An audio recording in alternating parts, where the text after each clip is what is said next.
All right, this is going to be a quick mobility sequence to go through thoracic motion as well as shoulder motion. I've been giving a lot of patients this as like a pre-golf routine. It's also a nice thing you can do even like throughout the day of golfing that doesn't take a lot of effort and keeps things moving and loose so you don't stiffen up as you're doing it. But it also has some application just to general life. So pillowcase or golf club if I'm a golfer, right? I like to do the first part sitting because it keeps the rest of your body in a good position. So the easiest part of this is just going to be with straight arms, taking your arms straight up overhead.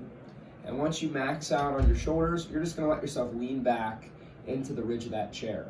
So on a golf course, you might have a bench that you can sit on next to a tee. People who don't have a chair like this, I'll tell them they can also sit on the floor in front of their couch. All right, so usually we have something like this, edge of a coffee table.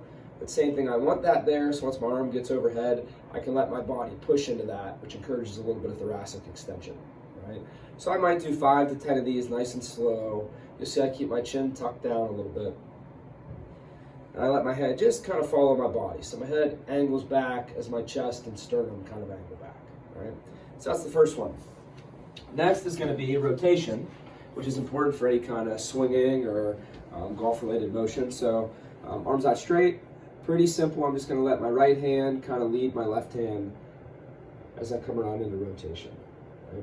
You can let your head follow your hands. So I'm really looking for the upper part of my body to rotate as much as comfortable with my pelvis anchored to the chair. So it's really a thoracic oriented motion or mid-back.